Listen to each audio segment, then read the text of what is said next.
Founders Space, Mentors and Masters. I'm Captain Hawk, CEO of Founders Space, the leading global startup accelerator. I'm also author of the award-winning books, Make Elephants Fly, Surviving a Startup, and The 5 Forces. I am here today with Dr. Matthew Dunn. He is an interesting guy. He was actually the first person to get a PhD in digital media. He's also the founder of Campaign Genius. He's a writer, director, speaker, inventor. So Matthew, welcome to the show. And can you tell us a little more about yourself and your past? Dog's breakfast of a career history, as you already mentioned. I bounced from being an arts guy to an academic guy to a tech guy. I even spent almost 9 years at Microsoft and did the PhD. You have seen this huge shift society has taken into the digital realm. Yeah. And I want to ask you, you've thought a lot about this and what it means.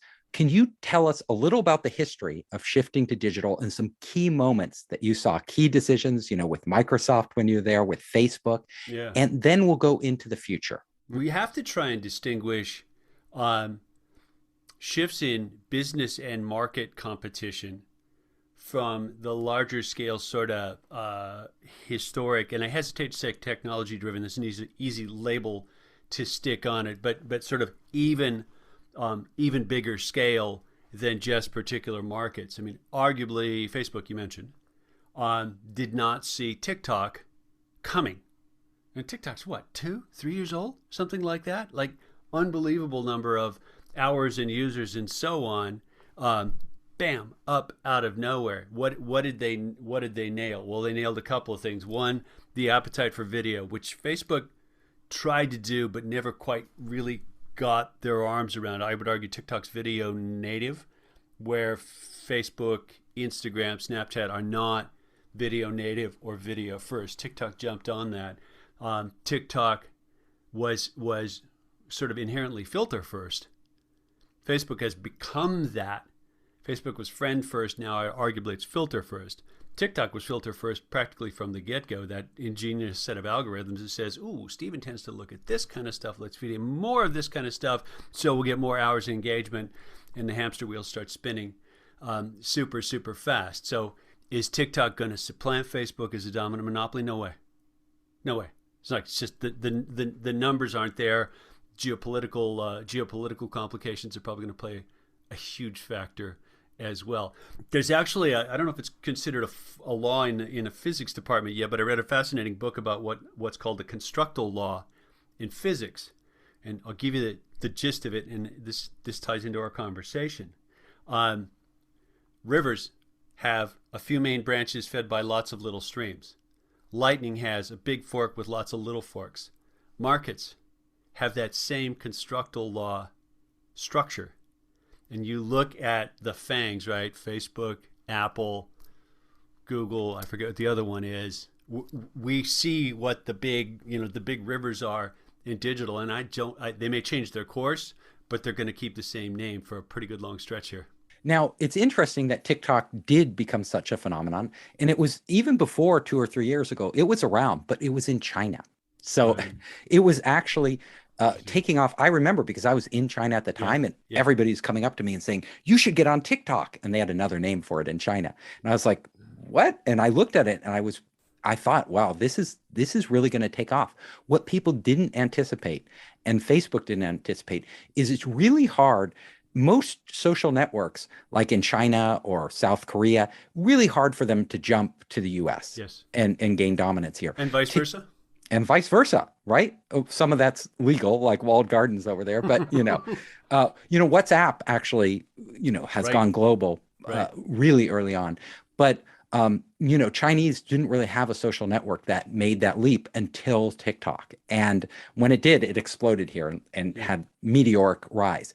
Now, There's going to be other ones, I guarantee you. We've seen Clubhouse and the audio side. Although Clubhouse, it's waning, and I saw that too because it requires a high engagement from people. It's not a low touch. Like people like social networks when they can get in and get out quickly and do something and check. And Clubhouse is different. You have to sit around in Clubhouse, and I think that's why people are leaving because Hmm. I honestly, I'm a busy guy. I didn't have time for it. Like it was just sucked way too much time. I tried it out and I was like, this won't go. And that was pretty early on. And Right, I, right. I stopped investing my time in it. But what I see, there is an opportunity. There will be challengers in this media space, especially Hmm. the social media space and around augmented reality. Because, there's been a lot of experiments. Snap has tried it, Hmm. Google's tried it. There's been, Samsung, We're on and on kind and of on. on another wave of it, right? New glasses Yeah, every Apple's month coming or out with so. this new thing. We'll see. Yeah, we'll see. We've had so many false starts with that. The problem is it's a very difficult to navigate. Like as an expert in digital media, like designing these interfaces, like I have a belief that people want to do something. All of these apps fundamentally tap into things we already want to do. Like we want to see our friends, we want to communicate with our friends, we want Yeah, to watch cool yeah, viral videos, on mhm, TikTok and yeah, and respond to them. We want to do these. Now, uh, people will always move towards the simplest device and the simplest application to do that. And so far, with augmented reality, it hasn't been simple. Like it's not simple and it's not that compelling, right? It's limited in what it can right, do. right. But there will come a point where we cross that chasm, where we get to the point where this augmented experience, and it could be glasses, but probably not because most people don't want to wear glasses. Could be contact lenses, but again, those are still something that a lot of people would resist. It might be brain computer interfaces that Right, actually right, allow us right. to augment the physical world with digital content. Hmm. And at that point, it could be transformational. We could be moving off our phones, and then it's a whole new game. Right. And that one we won't see, we really won't see coming, and that one would be disruptive because really then you're talking about sort of another historical level of change. I've got my reservations about not about the ethics and the science of direct brain interface. Like if we figure it out, we figure it out. I think we very much underestimate the role the senses play in the mind and vice versa. And the sort of groping that you see companies doing right now to, to stake out their turf in the metaverse at least acknowledges that we'll probably eventually have digital places that we're living in. We will. And we can already see this. So we are living right now, a lot of us, a lot of teenagers, they're living on Instagram, they're Yeah, living on yeah, TikTok, they're yeah, living on, Facebook, WhatsApp, they yeah, are Snap. yeah, A big part of their lives, a big part of their identity is yeah, defined by that digital space. And it doesn't matter that it's on a phone, yeah. they are still living, when you look at a teenager, they're living in it because they're not looking at the outside world, they're looking Right. at their phone. So I see a future where that becomes more immersive, Huh. whether it's virtual reality or augmented reality. It's going to be I think what we desire is if there's a seamlessness between the physical and digital world, Right. that's when suddenly it becomes so compelling. Like when we don't have to try, literally, we could, change our environment just by our brainwaves, right? We think, oh, I want to be in this environment. I want to have my room look like a jungle. And suddenly it looks like a jungle theme. Maybe we paid for that. Maybe some developer made it. It's Mm, jungle themed. I want to mm, change my look, how I appear to mm, other people mm-hmm, within this mutually agreed upon virtual space that we're mm-hmm, going to occupy. mm-hmm. I think it's going to be fascinating. Did you see that? It was a short video, but Google, I think Google Labs had a project to do a sort of a really heightened version of this kind of conversation. 3D cameras, people behind glass, and even the video of the video was shocking how good it was, how much it looked like those two people were in the same room talking to each other, and all the participants had that same reaction. My God, it was like she was sitting right across the table from me. Did you see that piece? I didn't see that video, Oh, but I'll I find know it, what send you're it to you. you send it to me and we'll post it in the show notes for the There you go. audience. But what I will say is that, like right now, we're communicating on Zoom video. This is fine, but it's not the ultimate experience. No, The ultimate experience is when I'm sitting with you and looks and feels like we're in the same room. Yeah. And as you were saying, our senses, what are our senses, right? It's not just sight. There's touch, there's smell. We have 5 senses in our body that can and will be stimulated, audio. Our brains are black boxes. That's a fact. Like our brain is a black box. It knows nothing about the outside world except for these signals coming in. Right. At some point, and it could be through a brain-computer interface and other devices, we will be able to recreate these signals coming into our brain. Suddenly, then reality is malleable. Like we could totally start change, because you could literally touch a virtual desk and send the signal at some point that you feel something, and your hands would actually feel something. Yeah. One of the profs on my PhD committee was a gent named Tom Furness, Dr. Tom Furness. He was at the University of Washington Human Interface Technology Lab. Tom is one of the pioneers of VR, and UW had lured him away from the Air Force. This is circa 1989, 1990. They lured him away after 20 plus years developing the cockpit systems in the Air Force to continue to pursue what he wanted to do with VR. And the conversations that we would have about virtual reality then, we're still fighting to figure out how this magnificent brain of ours is wired into the world. Like we'll solve it, I agree with you eventually, but man, it's a complicated problem. It is. And I've been studying brain science too, because I'm fascinated, because this is where I'm into media like you are, digital media, where it's going next. And the thing about our brains is they can adapt very easily to new input. So they have devices out there now that are actually, you can go and buy them, that will allow you to literally see through your tongue. And you're like, what are you saying? See through your tongue. They have devices for people who are blind that they put a little device on their tongue that stimulates their tongue, sends little electric signals into their tongue, nerves of their tongue. And because they're blind, they have a camera on their head. It's capturing these images, sending them through their tongue. It's still low res, but they start to see through those images on their tongue. Wow. They have other ones. David Eagleman, he's a really brilliant guy. He developed a vest where people can hear through their back, basically the skin on their back, different sensations on their back. They can start to interpret. We will interpret any signal.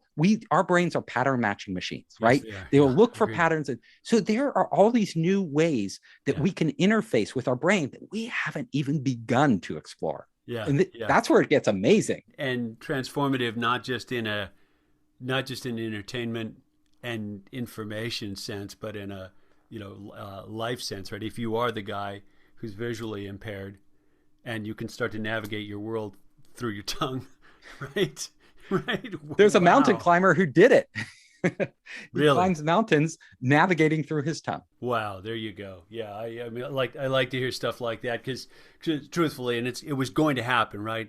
We race ahead with what will sell to the largest number of people, and then we start playing catch up and fill in, right? Braille was invented well after printed text. Yes. And we're going to see a next generation of entrepreneurs working on how can we take digital media, right? Combine it with all of our senses and create new experiences we never had, and potentially even extremely compelling experiences. You could imagine if we can simulate touch on the human body. And I'm not talking just wearing a haptic glove, right? Because that's pretty crude.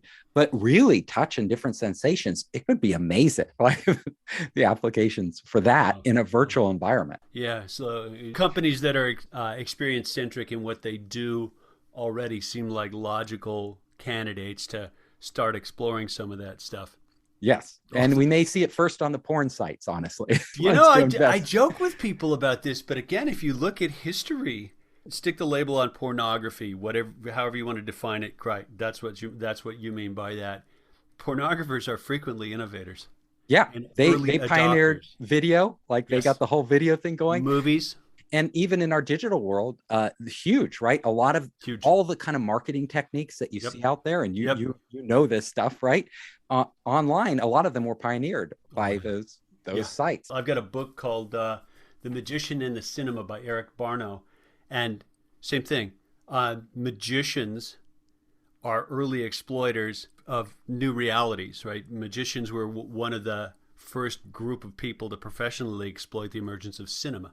It is amazing. So I'm always looking for amazing entrepreneurs who are coming up with these ideas for how to manipulate, at the intersection of media and technology. Yeah. And it's my firm belief that we've seen a lot, but we're going to see a lot more. That's just mind-boggling coming in the future.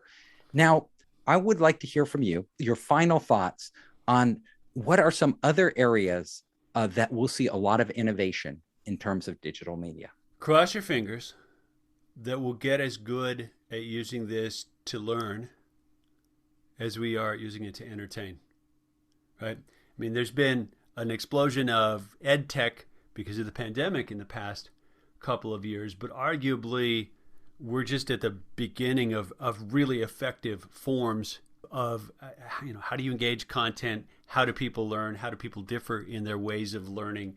Can we utilize all of these things to really be more effective at helping people acquire the knowledge that they need to navigate and work in the world? So one, hopefully, that could really blow up schools, right, which would be pretty darned interesting. Yeah, right now during the pandemic, we've seen a lot of classes move to Zoom, but Zoom has its limitations. The teachers can't track the students. They don't know if they're paying attention, really hard to keep them engaged.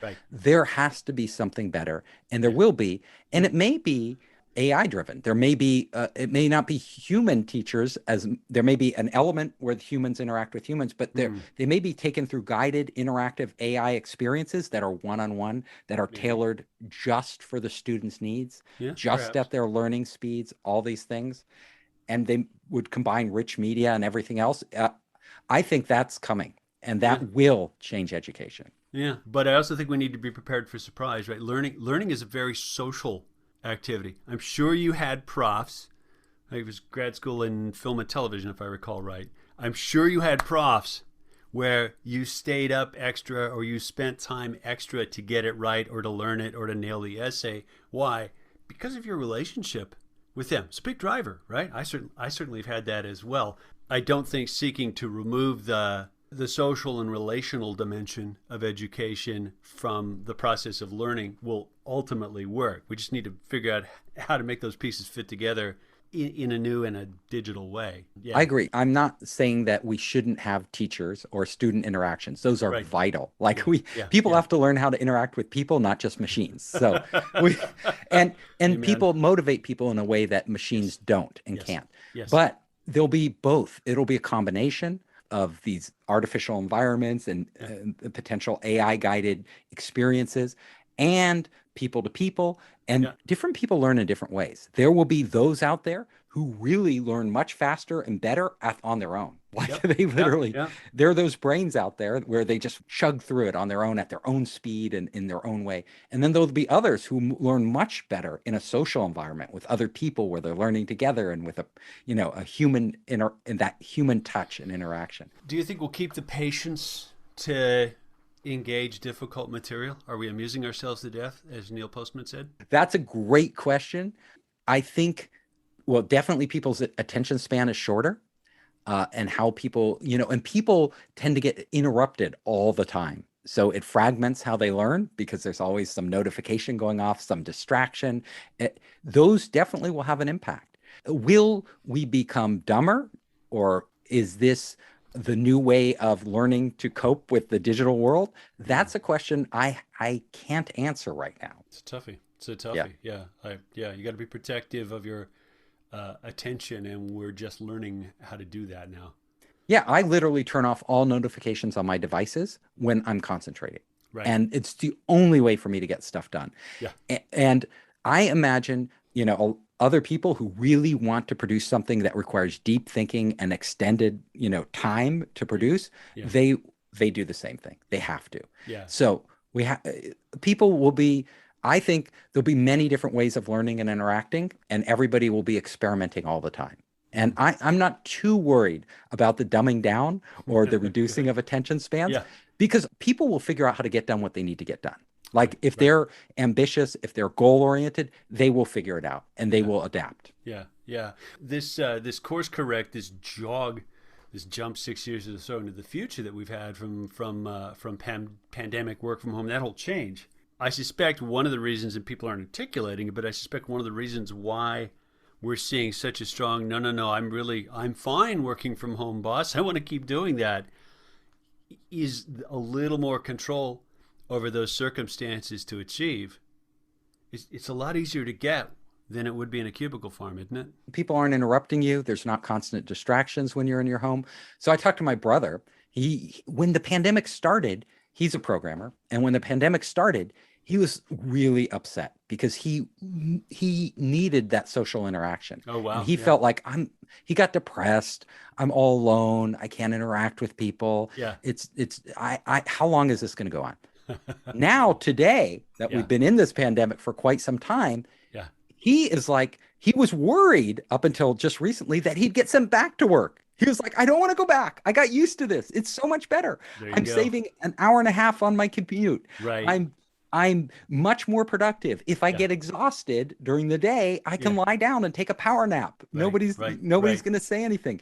And I can go, I can get chores done in between when I need a break. He's just like, does not want to go back to work. And his company just said, because you're a programmer, none of the programmers have to come back, only the managers. So he was like, yes.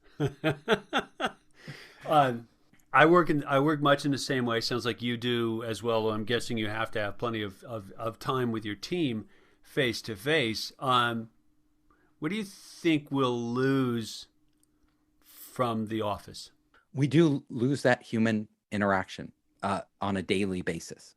So people will still get together, but it's not, there's a lot of serendipitous conversations that happen when you're in a space. You don't really get to know people when you're online because you talk to them about business, but you don't just hang around the water cooler or, you don't go for walks. You don't go out to lunch together.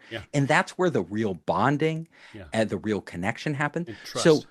And trust and all these things. So those won't be there. And it's going to be with today's technology, we can't seem to get there.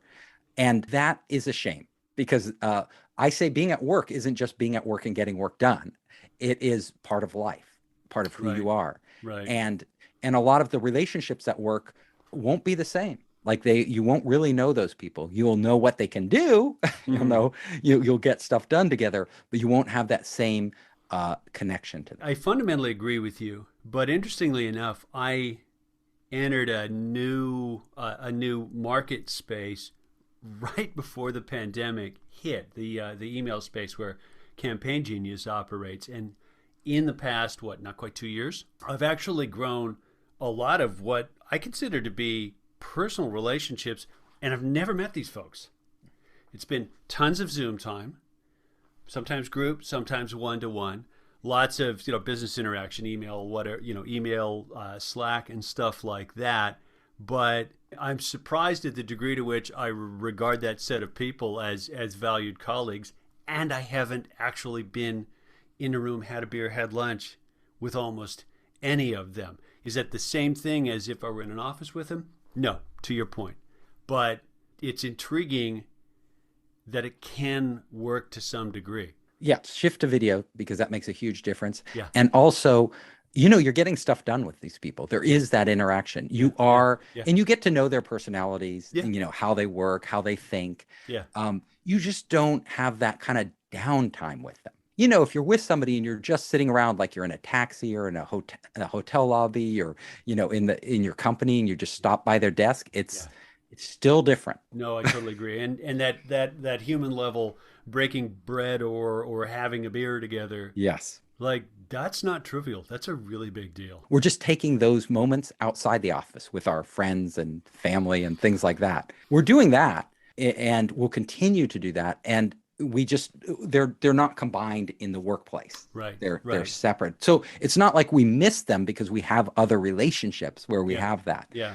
Tough burden on people who either don't have those or don't have the opportunities to build those. Right. I worry that there are a lot of people quite crushed about loneliness. Yeah. People who are more isolated. Yeah. Who don't have that real outside friend social network in the real world, they, I imagine there's a piece missing from their life. Yeah, I mean the guy who was, guy or gal who was annoying at work because they really wanted to chit chat with you, that may have been a lifeline for them from a relationship perspective. Work may have been the place where they had the most of a circle of relationships. So we're going to wrap this up now. Deal. I want to thank you, Dr. Dunn, for being with us today, for sharing your thoughts, for having a great conversation. And I want you to tell our audience how they can find you and on social networks, your website, everything else. Well, website's easy, Campaign Genius, all one word, .io. Social networks, I'm easy to find on LinkedIn. Just search Matthew Dunn. I have actually been weaning myself off most other social networks for that attention and concentration thing that you and I touched on. Like, I don't have time for Twitter. So LinkedIn is kind of the main collegial contact, and then the business address already rattled off there. I hope you enjoyed the show. If you liked it, hit the subscribe button and share it with your friends. You can help us create more great content by subscribing and sharing.